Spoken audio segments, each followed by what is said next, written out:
There's something most people overlook when they talk about success. They talk about goals. They talk about hustle. They talk about time management and habits and discipline. All of that matters. But none of it will get you very far if you don't start with one simple, overlooked question: why am I doing this at all? Every morning we wake up with a choice. We can let the day happen to us, or we can decide what the day is going to mean to us. That begins with purpose. That begins with asking a powerful question that too few people ask themselves: why does today matter? When you know your why, you're dangerous, not to others, but to your own doubts, to your own excuses, to the inertia that keeps you stuck in place. You're no longer just reacting to your calendar, your to-do list, or your inbox. You're leading your day instead of following it. Now, I'm not talking about some huge cosmic purpose that takes years to define. I'm talking about something simple, practical, immediate. Today's why. What is the reason I'm waking up and choosing to care today? Let me tell you a story. Years ago, I worked with a leader who was wildly successful on paper. Title, salary, accolades, you name it. But every morning he'd hit the snooze button. Not once, 3 times, sometimes 5. And when he'd finally crawl out of bed, there'd be this look in his eyes. Tired, yes, but also empty. Eventually he broke down. He told me, I don't even know why I'm doing any of this anymore. He had lost connection to his why. His work had become a series of tasks, meetings, and deadlines. Nothing rooted, nothing inspiring. He wasn't lazy. He was aimless. That's what a lack of purpose does. It makes effort feel pointless. So we went back to basics. I asked him, what's the impact you want to have today? It was the only thing I asked. Not next year, not next quarter, just today. It took time, but soon he started waking up with a different mindset. He'd begin his morning not with email or social media, but with intention. He'd write down a sentence: today I will lead by example. Or today I will encourage someone who's struggling. Or today I will do something that makes my team stronger. Small, specific, powerful. That's the key. See, your why isn't always going to be some grand mission. Sometimes your why is showing up fully for the meeting you'd rather skip because the person across the table needs your energy. Sometimes your why is being a little more patient with your kids because you want them to grow up feeling seen and loved. Sometimes your why is putting your head down and doing the hard work because it brings you one step closer to who you want to become. Without that purpose, our days blur together. They become transactional. We do things out of obligation, not out of meaning. And when that happens over time, we burn out, not because we're doing too much, but because what we're doing lacks connection. Think about this. Most people spend more time planning their weekend than they do planning their purpose. They prepare presentations, meetings, and meals, but they don't prepare their mindset.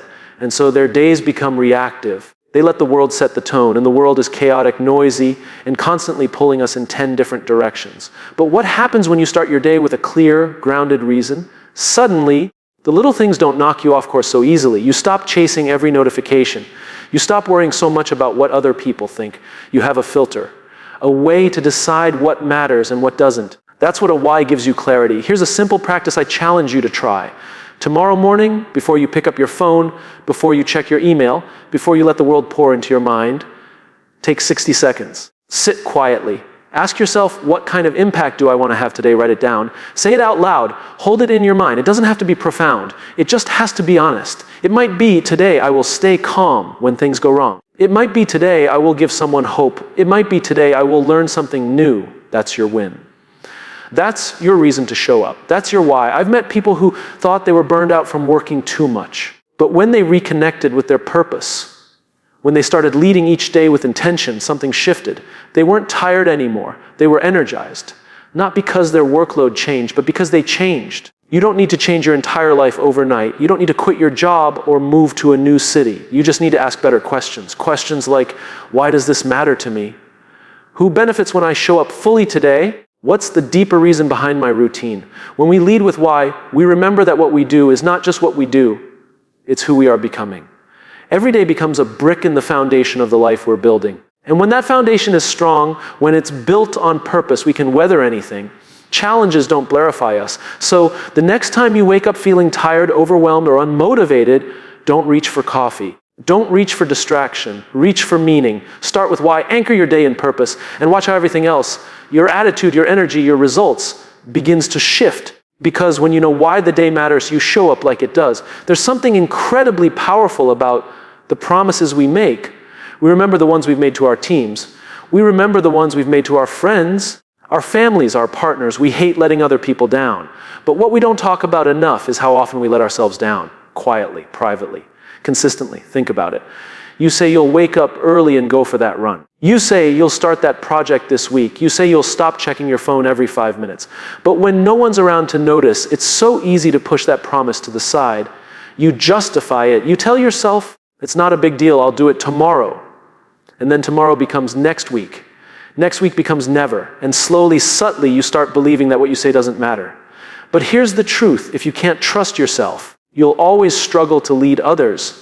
You'll always feel like an imposter. You'll always be chasing something externally to compensate for what's broken internally. That's why keeping promises to yourself is not about discipline, it's about identity. Every time you follow through on something you told yourself you would do, you're voting for the person you want to become. You're proving to yourself, not anyone else, that your word has weight, that you can rely on you, that you're not waiting to be saved, validated, or motivated. You're in control. And no, it's not always easy, but it's worth it. I once worked with a young entrepreneur, brilliant mind, endless ideas, charming presence.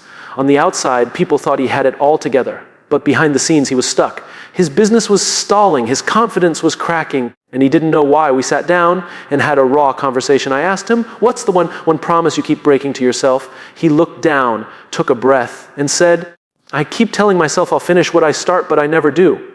That moment changed everything. Because once he admitted it, we had something to work with.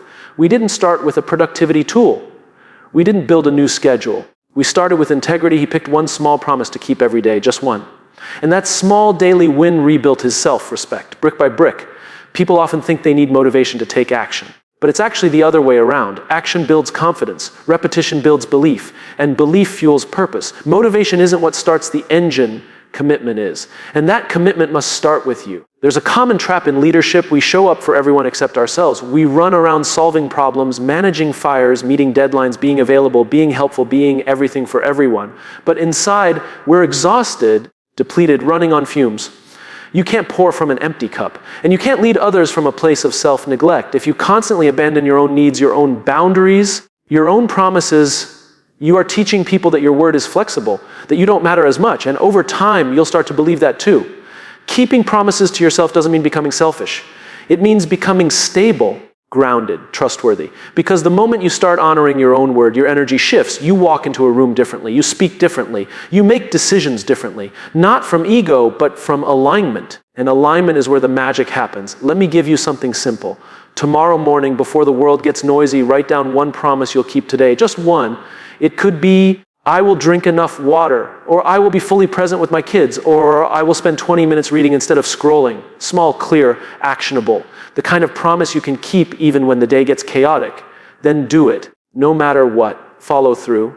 And at night, take a moment to acknowledge yourself for doing what you said you would. That's how you build a pattern. That's how you build trust. Not with big declarations, but with small, invisible victories.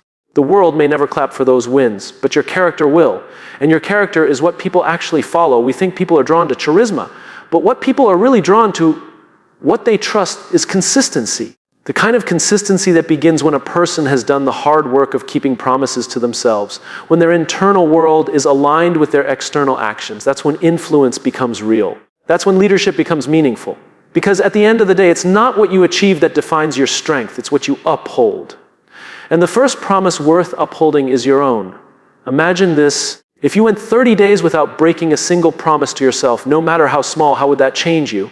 What would happen to your confidence, your clarity, your energy? What would happen to the way others experience you? You don't need more information. You don't need another hack or app or routine. You need integrity, quiet, personal, inner integrity. The kind that isn't seen by others, but is felt by you.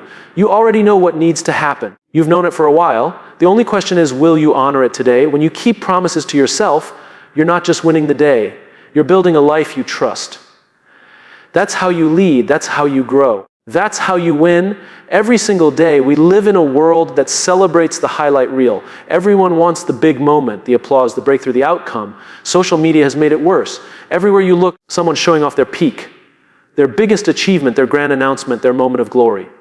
But what no one posts, what no one talks about, are the quiet, boring repetitions that got them there. We've been conditioned to expect success to feel exciting, like we're supposed to wake up every day fired up, motivated, and overflowing with passion. But that's not how greatness works. Greatness isn't loud, it isn't glamorous. It's built in silence. It's built in the dark. It's built when no one's watching. If you look at any person who's consistently winning, not just occasionally, but predictably. You'll find a rhythm behind their results, not a rush. A rhythm, something they do daily, even when they don't feel like it, especially when they don't feel like it. They've learned to fall in love with the process, not just the prize. That's what I mean by embracing the boring reps. Because let's be honest, most of the things that lead to mastery feel incredibly unremarkable. Practicing the same move again and again. Having the same conversation with your team until it sticks. Waking up early to do the same journaling, the same reading, the same workout. It's not thrilling. It's not new. It's boring. And that's why most people won't do it. But boring isn't bad. Boring is where the work happens. Boring is where confidence is built. Boring is where identity is forged. Think about athletes. The best in the world don't just practice when the stadium is full. They train when it's just them, their coach, and the sound of their own breath. And they repeat the same drills, the same plays, until they're automatic, until they become muscle memory. So that when the big moment comes, they don't rise to the occasion.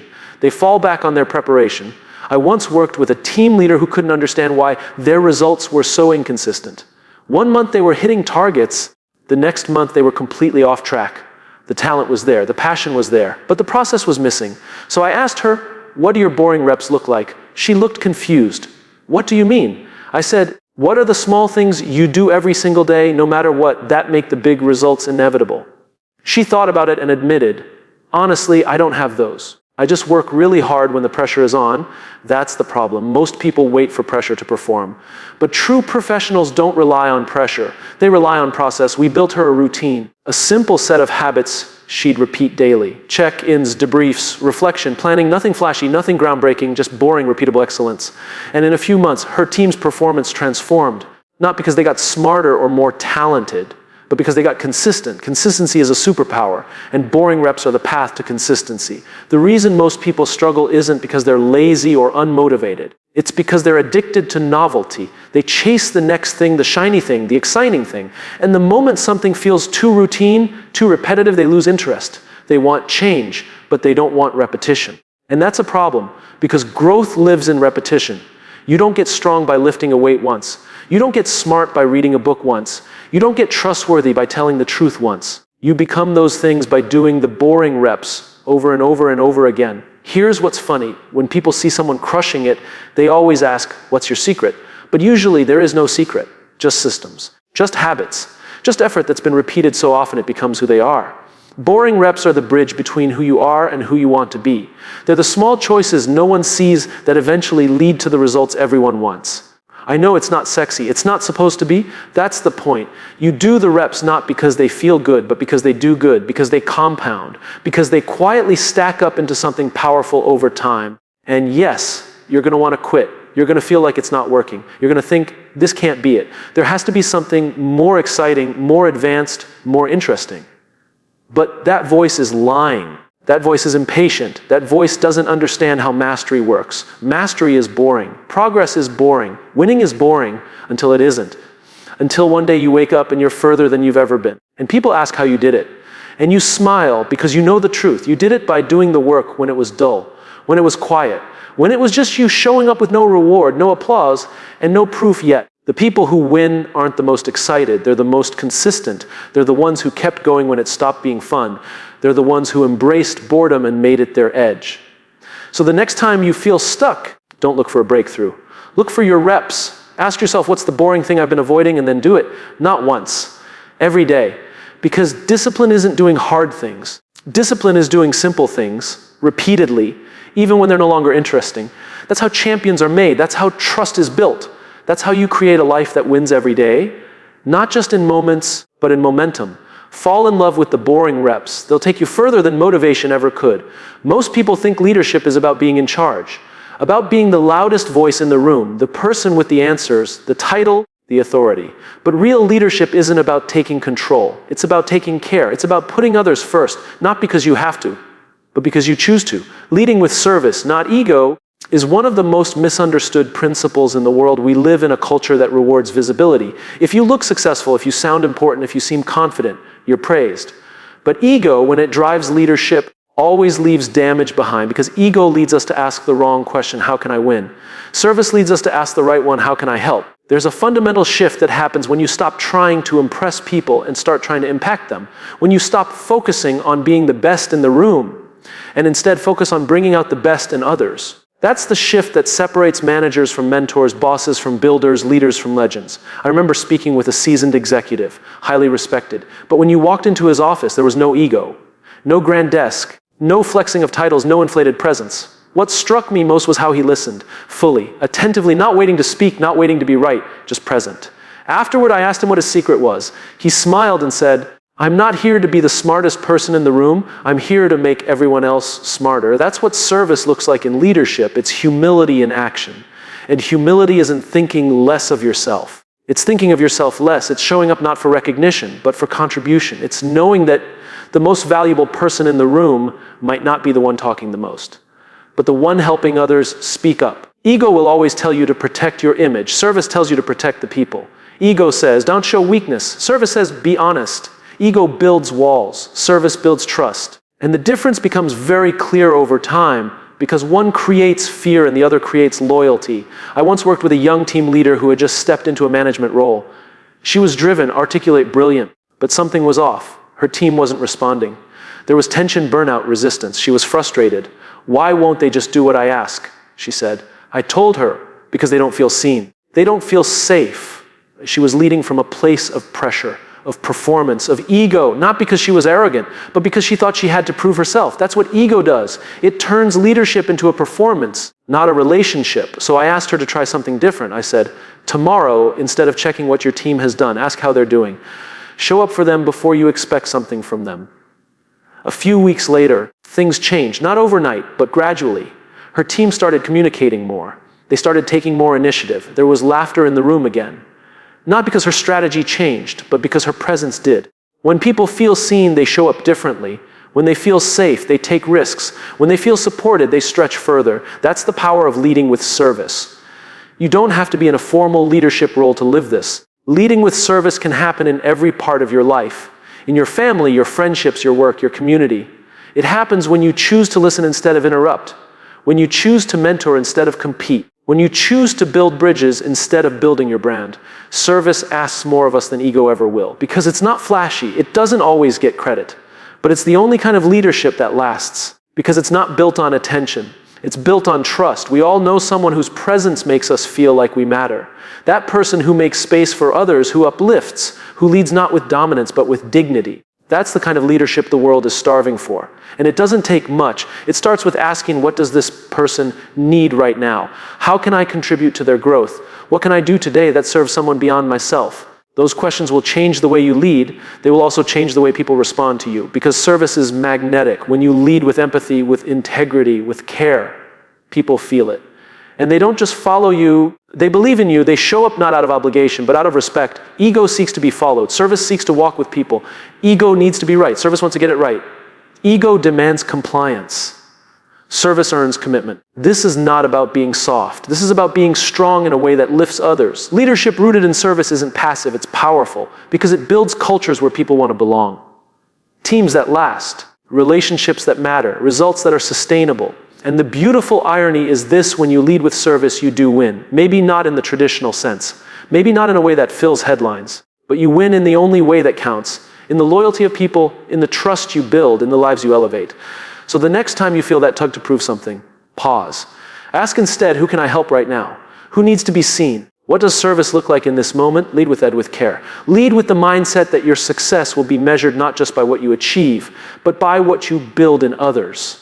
Because when you lead with service, the results follow. But more importantly, people follow, not because they have to, but because they want to.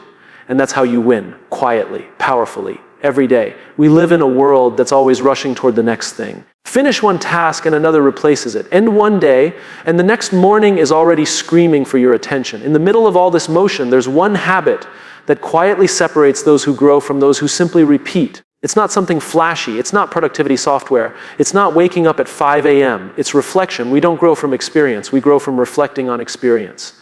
And yet, for most people, the day ends when their energy runs out. They collapse into bed, phone in hand, brain overstimulated, heart unsettled, mind racing through unfinished to-do lists. Then they repeat over and over. But the ones who win, who truly evolve, who show up wiser, more grounded, more focused the next day, they do one simple thing that changes everything. They take a few minutes to ask, what did I learn today? That's it. That's the shift. Not what did I do or how much did I accomplish, but what did I learn? What did this day teach me? Because every day offers us something, a lesson, a pattern, a moment of truth. But if we don't slow down long enough to capture it, we lose it. And what gets lost in silence eventually repeats in chaos. I remember working with someone who was chronically overwhelmed, brilliant, driven, talented, but she was always tired, always buried under the weight of her own ambition. She was doing a lot, but gaining very little. Her work was loud, but her growth was quiet. So I asked her one question: do you ever pause at the end of the day and ask what it all meant? She paused. No, she said, I just try to survive it. That's where most of us are, surviving our days instead of learning from them. But your day isn't just a set of tasks, it's a teacher. And when you slow down to reflect, you allow the day to shape you, not just exhaust you. Some of the most grounded leaders I know have a ritual. It's not complicated. At the end of each day, before bed, they sit quietly and ask themselves 3 things. What did I learn today? Who did I impact today? What am I grateful for today? That's it. Simple questions. But the power is in the consistency. Because over time, those questions build self-awareness. They sharpen your emotional intelligence. They show you not just what you're doing, but who you're becoming. And that's the real purpose of reflection, not to evaluate your performance, but to reconnect with your purpose. I had a mentor who once told me, never let a day end without capturing its wisdom. He didn't mean journaling for an hour. He meant making meaning out of what might otherwise pass unnoticed. A conversation that revealed something. A mistake that taught something. A win that reminded you of your values. When you reflect, you transform routine into revelation. But here's the thing. Reflection requires honesty. It's not about perfection. It's not about proving you had a productive day. It's about being real with yourself. Owning what went well and what didn't, not for the sake of judgment, but for the sake of direction. There's no growth without awareness, and there's no awareness without pause. The world tells you to hustle, to push harder, to do more. But growth doesn't happen when you're always moving. It happens when you create space, when you breathe, when you sit quietly and say, okay, what is life trying to teach me right now? It's easy to dismiss this practice as soft, but the truth is reflection is a form of leadership, because when you reflect, you learn. When you learn, you adjust. And when you adjust, you lead better in your work, your relationships, and your life. If you don't reflect, you risk repeating. You keep making the same decisions, chasing the same goals, falling into the same traps. Not because you're not smart, but because you're not pausing. You're not giving yourself the chance to extract the lesson. And those lessons compound. A small realization today becomes a better decision tomorrow. A moment of gratitude tonight becomes a better conversation next week. This is how wisdom is built, not through age or experience alone, but through intentional reflection. You don't need an hour. You don't need to write a book every night. You just need 5 minutes. 5 quiet minutes to ask yourself, what mattered today? Where did I show up fully? Where did I hold back? What will I carry forward? And what will I leave behind? These questions create alignment. They reconnect you with your values. They remind you that your time is finite and your days are not to be wasted. They help you sleep better. Because instead of going to bed with noise, you go to bed with meaning. The most successful people I've met aren't the ones who do the most. They're the ones who learn the fastest. And reflection accelerates learning. You can't change what you won't face. And you won't face it until you slow down and ask. That's why reflecting before you rest isn't just a productivity hack. It's a leadership principle. It's how you build a life of depth, not just noise. And here's the part no one tells you. Over time, those 5 minutes of reflection become your story. They become the wisdom you pass on. They become the clarity others feel in your presence. They become the reason people trust you, not because you have all the answers, but because you've wrestled with your questions. So before you reach for your phone, before you scroll into distraction, before you collapse into exhaustion, pause, sit with yourself, ask what the day gave you, ask what it took from you, ask who you became in the process, reflect before you rest, because how you end your day shapes how you start the next one. And the people who win every day aren't the ones who did the most, they're the ones who learned the most. And learning only happens when you choose to listen, even to yourself.